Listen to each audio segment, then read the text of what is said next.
Michelle and welcome to BBC News School Report at Hayes School. Today's headline. Famous TV presenter Holly Willoughby's weight loss secret has finally been revealed by pal Keith Lemon, as he claims it's done to this one exercise, boxing. I've heard a rumour there's some sort of boxing he told BBC. In early 2018, Willoughby stated, I try not to focus too much on my appearance. I'm quite active and I try not to let the way I look be the main focus because it's not the important thing. As long as I'm being healthy, that's good enough for me. Interesting speech there, Willoughby. The students here at Hayes School are full of curiosity to know if keeping fit and staying healthy have an impact on their lives. Over to Maya, who is going to be interviewing a few teachers on their opinion of the matter. Over to you.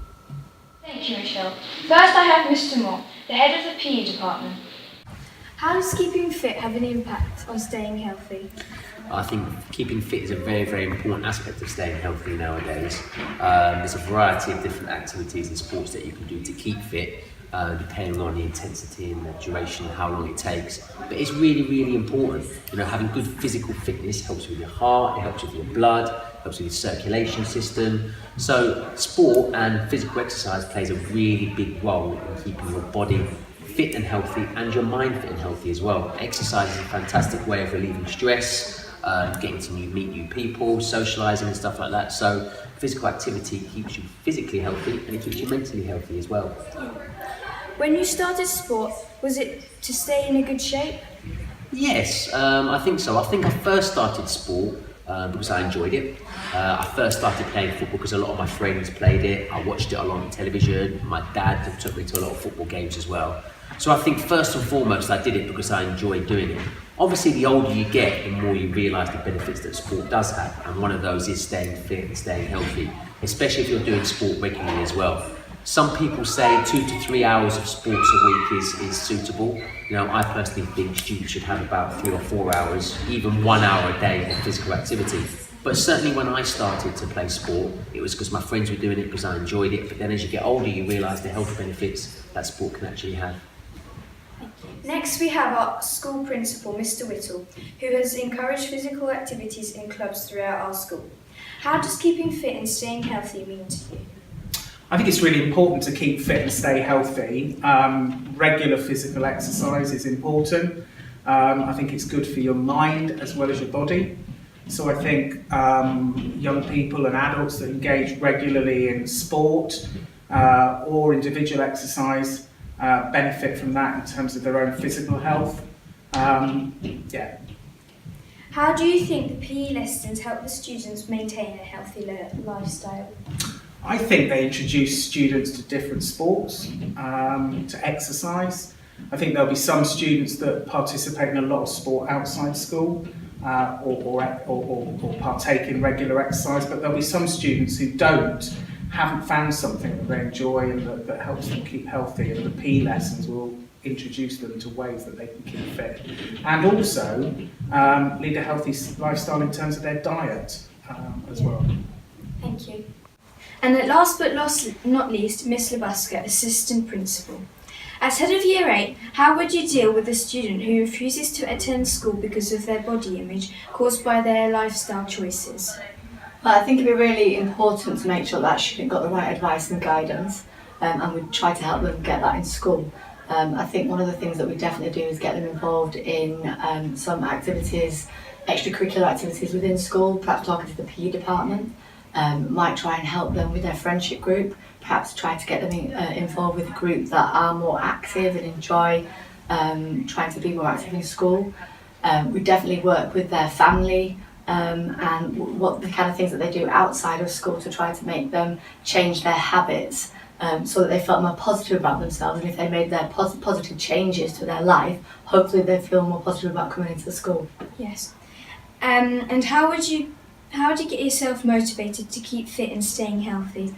I think it's really difficult when you're tight for time, but I think one of the most important things is just to have at least 1 or 2 things that you do each week that you try to stick to. So for me, it's a Saturday morning that I'll always do my Saturday morning exercise, and that's one thing that I know that I can build into my life, and then I'll try to do anything on top of that. But then I think it's just about making changes to your everyday life, so trying to make sure that you walk instead of perhaps getting off the bus, one stop early, doing that little bit of extra walk, walking up the stairs instead of getting the lift. Yes. And I think the more that you do it, the better that you feel and the more that you want to do it. Yes, thank you. We have it. These teachers clearly understand the importance of staying healthy. But what about the students? I now have Maya here joining me in the studio. Amara in Year 13 said, remaining fit and healthy is an extremely important thing. If you don't, it can lead to many dangers, such as high blood pressure, breathlessness, osteoporosis, obesity, and many more serious conditions and diseases. Michael in Year 9 said, staying healthy physically can help you stay healthy emotionally too. If you're eating the right food and keeping fit, your body will be strong and help you to cope with the stress and also fight illnesses. Eating well and exercising often when you're a teenager will also help you stay in a good health later in life. At Hayes, we take sport and fitness as a priority, which is why our teachers put in all their effort into making sure the students have the best sporting opportunities. We've recently been raising money for a fitness week project.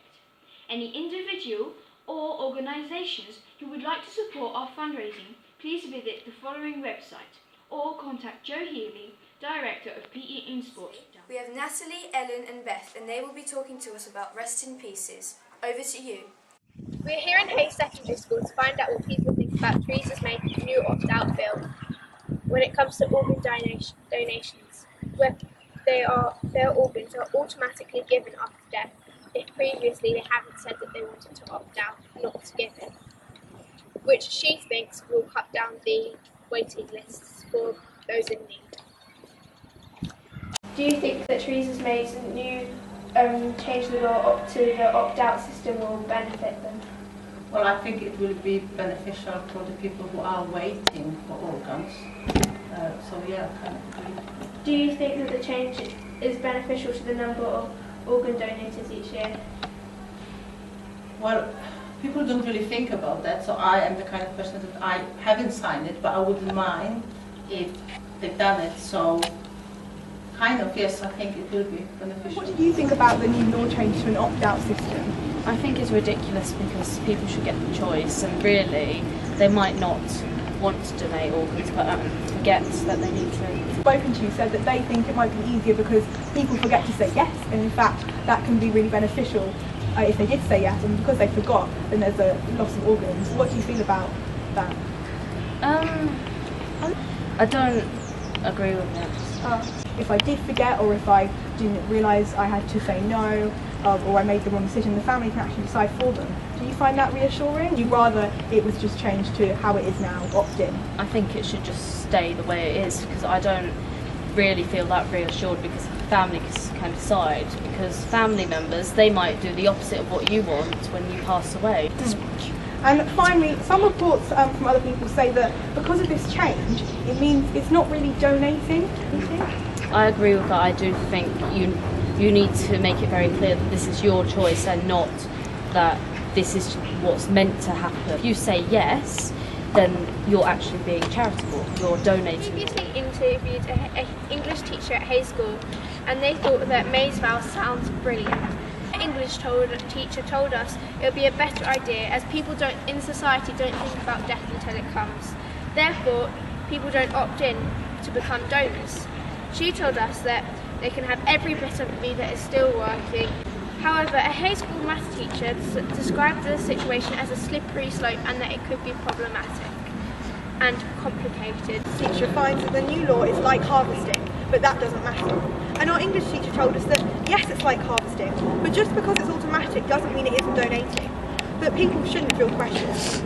Our maths teachers felt that everyone should be giving, but also that it was terrifying, and his main worry is that the government are easily swayed by the will of the people. We are putting things in the hands of the government all of the time. He thinks the situation will always be different in the hands of different people.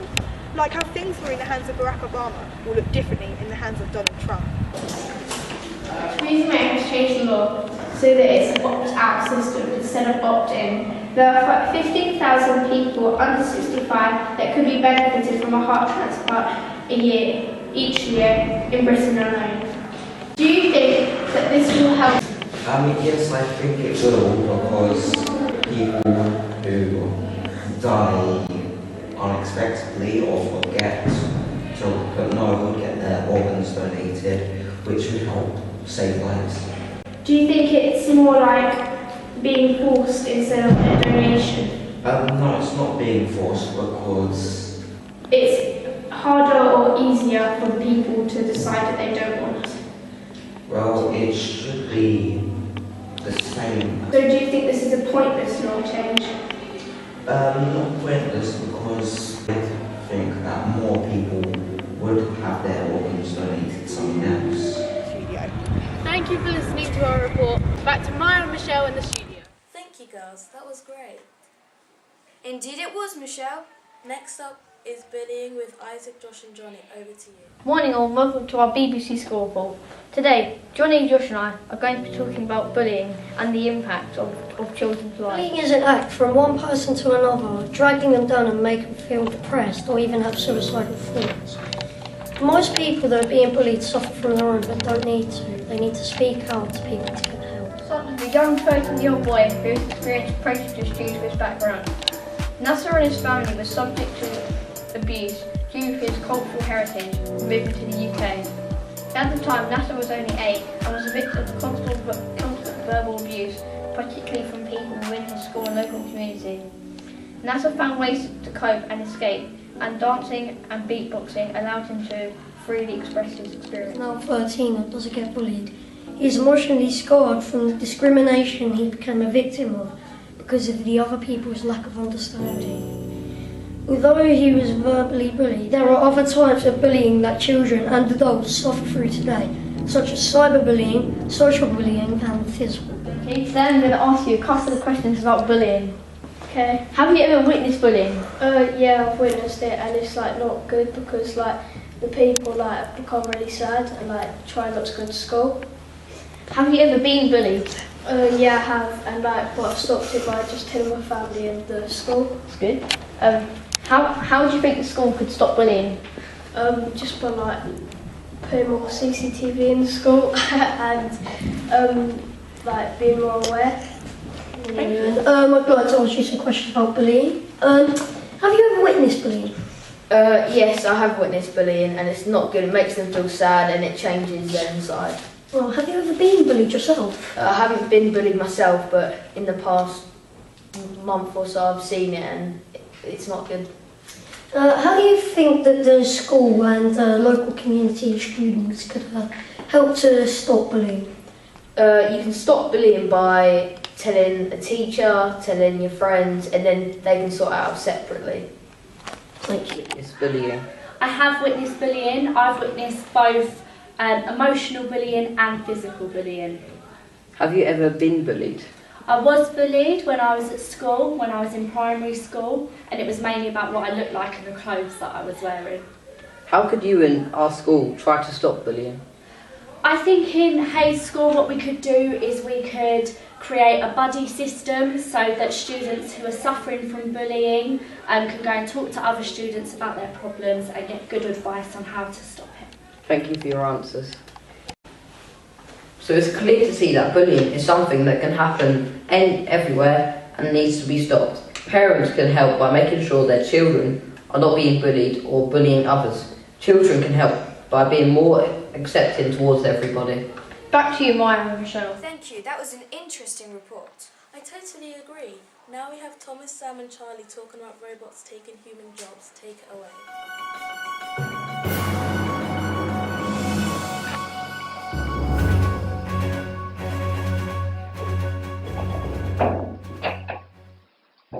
Hello and welcome to Hayes News at 10. Today we'll be asking questions we're all afraid to ask. Will robots overthrow humans when it comes to the work industry? How will people survive? Well, we have the answers here. It is estimated that 50% of jobs will be taken by AI by 2050. A man in the field, Sam, has some more information. Over to you, Sam. Thank you, Tom. So today I'm here with the students to get ahead, Matthew. I'm very intrigued by the subject. I can't offer a new stream. So, Matthew, how do you feel about robots taking into jobs? Well, I feel like, in a way, it is an advancement in technology. It may mean that there is more consistent quality of products, but of course there will be anti-art on the spoiler page. Thank you. Now, what would you do if a robot years, I would be quite annoyed and upset that I am now unemployed with a growing number of the population. But then we have to ask ourselves, what will the rest of the population do once all of that is taken? Why do you think it's a problem? Well, it'll be a problem because we already have a very high amount of homelessness and unemployment in this country, and we just have more and more people coming in, so we need to be able to have these people having jobs. Quite the story. Now, how are people who are already working in the cabinet? Over to you, Tom. Next up, we have an IEP technician, Sarah Hayes, a very important person with a good technology. Over to you. Thank you, Tom. Now let's see how this IT technician can give us some insight. So, is it true that schools that can take most use of? Do you think this is a good thing and why? I don't think it would be a good thing to take over that many new jobs because there are some who want to do that job in some of the public. Thank you. How would you feel with this? I'd be a little upset, but because of the work we're going to do, creative jobs, a robot wouldn't be able to make a paper, for example. I'm not going to do certain emotions, passion, thinking within that stage. And what do you think robots can't do that humans can? Anything creative. Thanks for the insight. Over to you. Thank you, Sam, and health technician. Quite a story, but are we too late? There's already a burger-cooking robot that flips burger happily in a restaurant in America. So act now, and maybe you can just about save your funds, but put the drop on the bill. Thank you for tuning in. This has been Tom from the Hayes School. Back to me and Michelle in the studio. That was astonishing. Can't argue with that. We now have Grace, Amy, Tilly, Henry and Maisie talking to us about the NHS.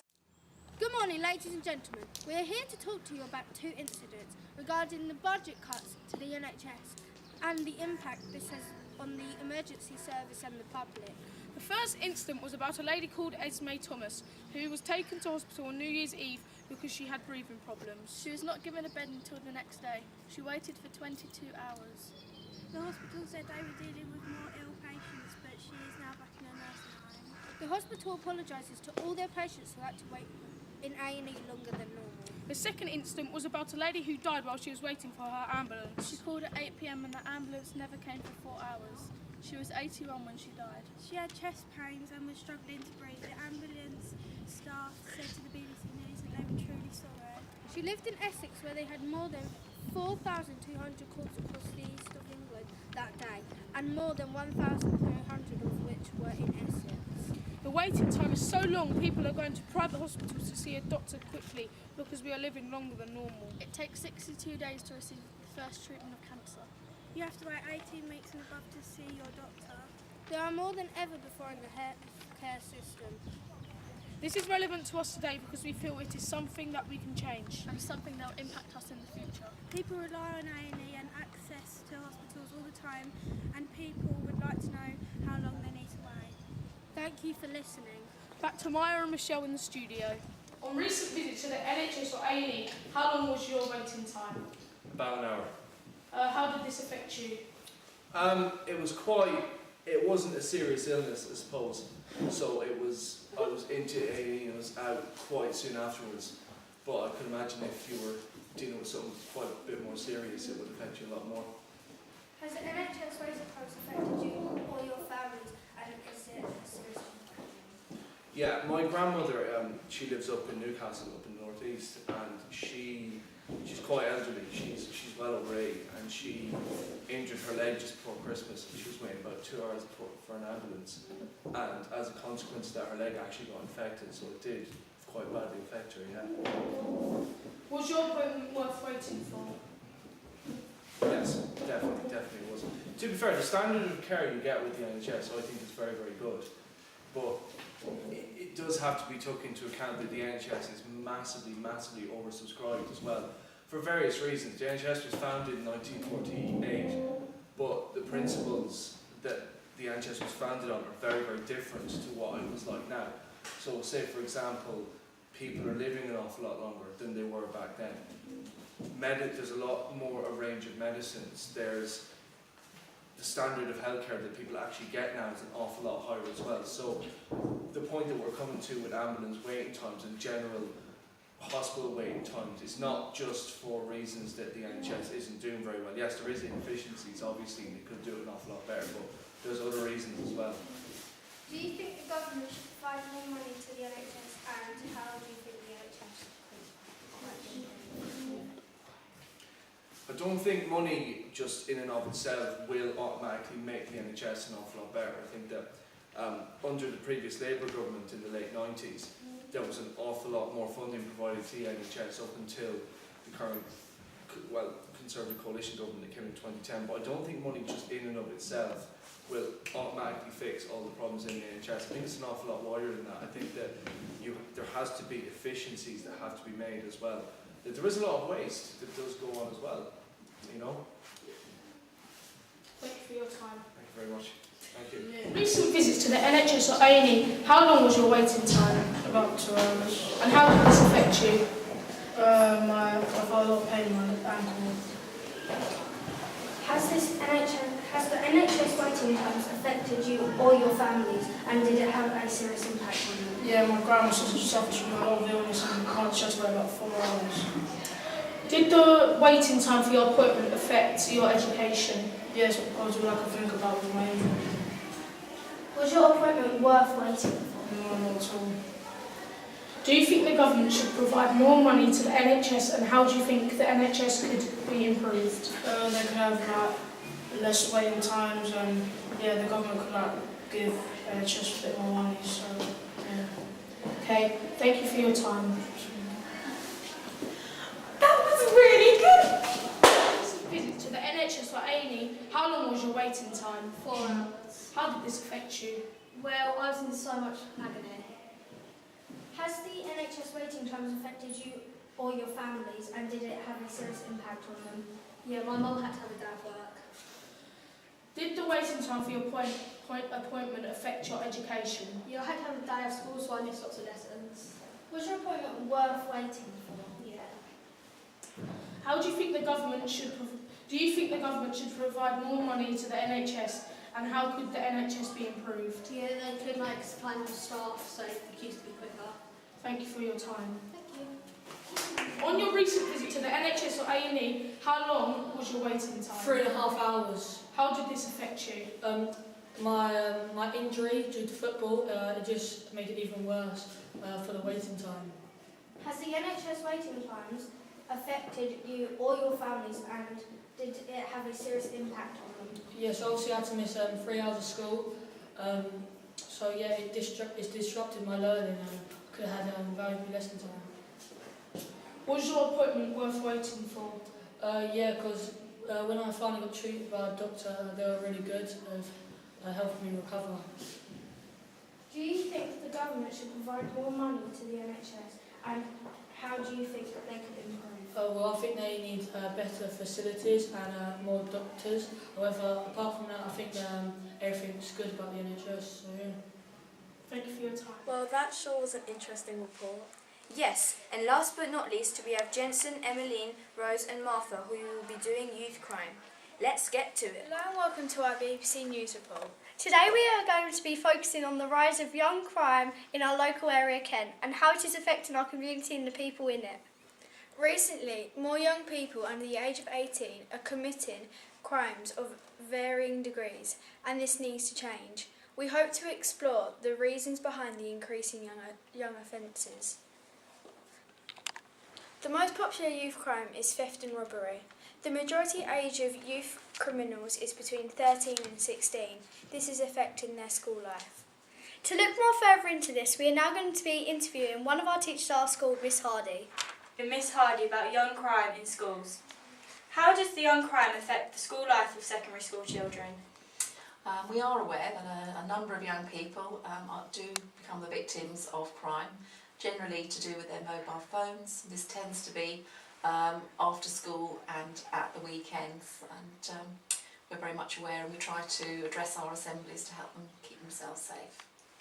How is the school dealing with young crime? We work very closely with the Bromley Schools police team, and they regularly come in and will do assemblies on things such as social media and keeping yourself safe, the use of your mobile phones and keeping that safe, and also reporting crime so that young people feel very safe and know exactly what to do if they are a victim of crime. Okay, thank you for your answers. In today's research, we can tell that people are trying to act on this situation and resolve it. Back to Maya and Michelle in the studio. Well, what a way to finish the show. There's no way to argue with that, Michelle. So that's it for today. Thank you for watching, everyone, and see you next time.